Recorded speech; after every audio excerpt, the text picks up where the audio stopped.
Hey guys, welcome back to my channel.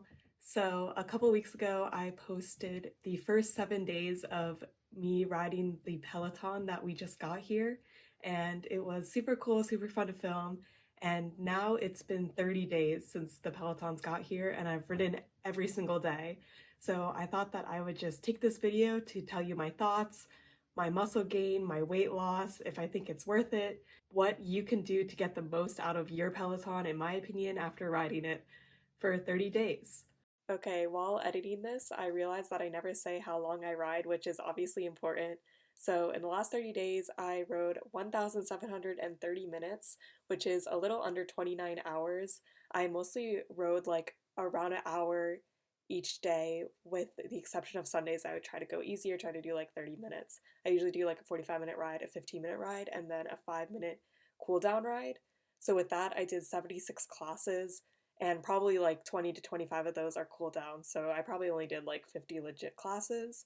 I rode 495 miles during my 76 classes. So yeah, that's kind of how far and long I rode during these 30 days. All right, back to the video. The first two big things that probably everybody's the most concerned about is muscle gain and weight loss.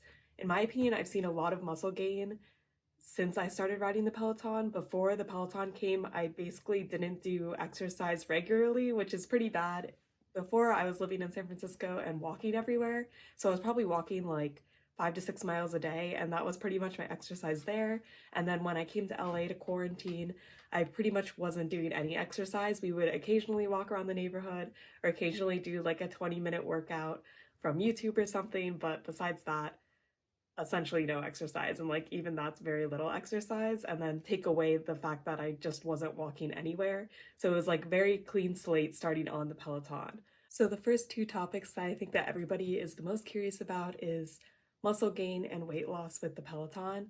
So I definitely could see that I gained muscle throughout the time. I don't have any like specific tools I use to measure it, but there is output on the bike, and output is derived from resistance and cadence together. So basically, if you go faster and at a higher resistance, you'll have more output. So you can see the first ride I ever did was a beginner's ride that we won't count, but I mostly do 45-minute rides. And the first 45-minute ride I did, I had 257 kilojoules of output, which I don't think is like good or bad. It just like depends on who you are, like if you're a girl, how much you weigh, stuff like that. But I can see that just a couple of days ago, I PR'd. I PR'd a lot throughout the month, obviously, because I'm building muscle for like the first time. But my PR was 379 kilojoules of output, which is pretty crazy that I gained like 120 kilojoules of output within a month of just training on this Peloton. Unfortunately, since you're only cycling, like most of that muscle is in my legs, which I don't mind that. But I do feel like I should be doing other workouts to kind of balance out like my arms and my abs. There are weights that you can get with the Peloton, and a lot of instructors will work it into their rides. So if it's like a 30-minute class, it's common that there'll be like 4 minutes worth of arms that you'll just do like some of these, I don't know, some presses, just to kind of like exercise something other than your legs. And I like those classes. We have a slight problem though, because we only have 5-pound dumbbells here, which are too heavy for me. And since the quarantine is still happening, it's really hard to get 3-pound dumbbells. Like I think a lot of people are trying to buy them right now. So we only have one 3-pound dumbbell. Pro tip, if you order dumbbells off of Amazon, make sure that you're ordering two, because we thought we were going to get two and then we just got one. So that was fun. But yeah, overall, I'm happy with the amount that I've improved over the month and like the muscle gain. Now into the juicier topic of weight loss. Since I started riding, I don't really see huge changes in my diet. I've pretty much been eating consistently, and I haven't really changed anything else in my schedule. Still pretty much not getting any other exercise besides the Peloton. And since I've started, I have lost 5 pounds. So that is exciting. I would assume that it's just all fat.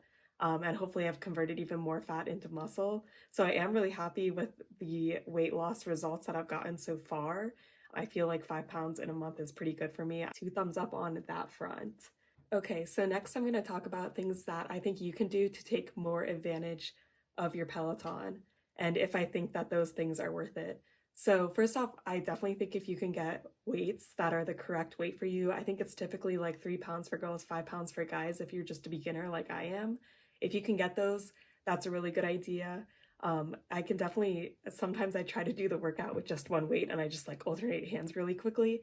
And even then, I feel like it's a better, more balanced workout because it's obviously always going to be leg heavy, but it's nice to like kind of get a workout somewhere else. I've also just been trying to do minimal workouts after my ride. Obviously, I'm tired, but I just try to do some like push-ups and sit-ups. Not sure how much that actually helps, but just to try to work out different parts of my body because I definitely feel like I'm getting stronger in the legs, but basically nowhere else. The next thing I would recommend is taking the FTP test. This apparently is a popular thing in cycling, but on the Peloton, you just ride as hard as you can for 20 minutes. Basically, you're trying to get your highest average output for the ride. And then they plug this into some formula and can come up with 7 different zones for you. Then they'll break down your output per second into different zones, and you can see the output while you're riding. And it basically just helps you see like how hard you're working based on what your average output is. So if you're going like super hard, you'll be in zone 7, super easy zone 1. And then there's a lot of classes designed around like bringing your endurance up where you'll mostly be in like zone 2 and zone 3 and different stuff like that. I also feel like it's a good measure to see if you're getting stronger and by how much. I only did it like a week or two ago, and I plan to try to do it like every month and see if my FTP score goes up. The next thing is I would highly, highly recommend cool down rides. There's 5-minute cooldown rides and 10-minute cooldown rides. Depending on the day, I usually do 5-minute cooldown rides, unless for some reason I'm feeling like a 10-minute one. But basically, it starts out pretty easy, but then it just gets easier and it just lowers your heart rate. I find when I don't do a cool down ride and then I get in the shower and then I get out of the shower, sometimes I'm still sweating. And I think that's just because I'm not cooled down properly. And it definitely makes me feel better the next day when I'm riding. I think that's really important if you're trying to ride 30 days straight. Obviously, riding every day forever is not good. And I did always take Sundays easy. Like, usually I do around an hour ride each day, but on Sundays I'll do 20 to 30 minutes to kind of give my body a chance to relax. And if my body ever felt like I couldn't do the ride, I definitely wouldn't push myself. But so far, I feel like this has been really good exercise for me, and I enjoy doing it every day. And I don't feel like I'm too tired because I'm warming down properly.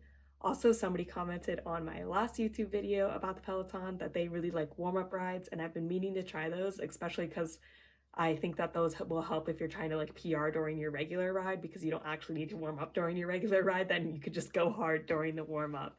So I definitely want to try the warm up rides too. Finally, something I got that I don't think is necessarily worth it is I got an Apple Watch. I always wanted an Apple Watch, so this was kind of just an excuse, but I wanted one to also track my heart rate during the rides. I thought that it would kind of give me more information than it does, but basically, it just breaks up your heart rate into 5 zones based on, I think, like your gender, your weight, and your age. And then it tells you what zone you're in. So the higher your heart rate, the higher the zone.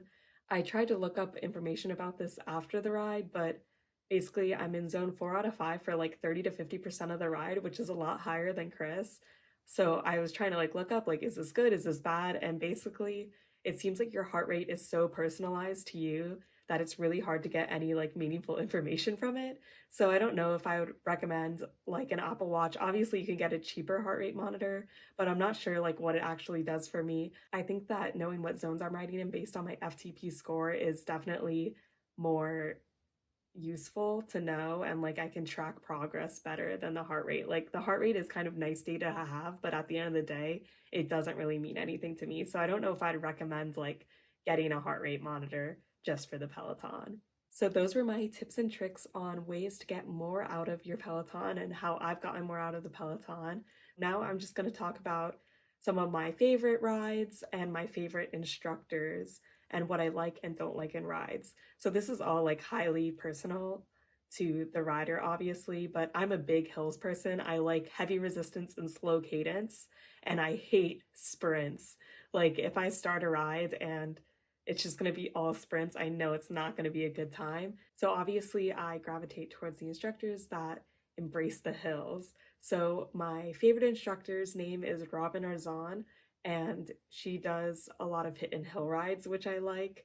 So basically, hit is usually 30 seconds hard 30 seconds recovery. It's like 1-to-1, so depending, it could be like a minute and a minute, but it's usually 30 seconds, 30 seconds. And then the recovery is a hill, which it's really intense, but I kind of like to go hard during my workouts, and those are like the ones that are the easiest to PR on, in my opinion, because you're kind of like always going hard. Like even your recovery is still a hill, which I really like. And then my other favorite instructor, which I will probably butcher her name, is Christine Duracole. And she focuses a lot on climb rides, so it's basically hills the whole time, minimal sprinting. I do try to like throw in some sprint rides here and there just to like mix it up, but I really do like the hill rides. Can grind it out, really feel like I'm burning a lot of calories, which is always good. I like a lot of other instructors too: Jess King, Hannah Corbin, Kendall Toole, Matt Wilbur, Ben Aldis. There's a lot of different ones that I really like. I really haven't taken a ride where I'm like, oh my gosh, I really hate this person, I'm never taking a ride from them again, which I also enjoy. Like I'm glad that all the teachers are like really good. Even if you don't like vibe with the exact way that they teach the workout, you can like still enjoy their class. Finally, I'll tell you my top 3 rides, which are all artist series rides. So it seems like last year Peloton did this like artist series, which essentially is a bunch of rides where each ride is dedicated to a specific artist, which I love. Like I love listening to like one artist the whole ride, and I find that there's so many artists that I really, really like. Not in any specific order, because I think these 3 were all great rides. The first ride that I would recommend is the 45-minute Queen pop ride by Robin Arzon. It's all Queen music. It's really lit. You go really hard during Bohemian Rhapsody, which is very predictable, but it's a super fun ride. I actually PR'd recently on that ride, so that was exciting. I also like the 30-minute Chainsmokers ride by Matt Wilpers. Also just like a really good ride. He picks a lot of Chainsmoker remixes, so the drops are like actually really intense and like really good to just like grind out and go hard. And then another one by Robin Arzon is the 30-minute Lizzo ride, which is just like super fun. I love Lizzo. Robin always brings like super positive energy, so it was a really fun ride to do. So I would definitely recommend those 3 rides. Finally, I'd give an honorable mention to All Club Bangers rides by Alex to the Saint. I probably mispronounced his last name, but he's super fun. He does like club banger rides, which are just like songs you'd hear in a club pretty frequently, like I probably once every other week right now, and they're always like really fun, and he's always super energetic, so I really like taking classes from him too. So those are all the thoughts I've had about the Peloton in the last 30 days. I hope this was helpful if you're considering getting into the Peloton, or if you have one and you need new classes to take or new instructors to try out. I got you. If you have any other questions about the Peloton that you think I could answer, don't be afraid to leave a comment down below. I hope that you guys are having an awesome time and you're staying safe, and I'll see you in my next video. Bye!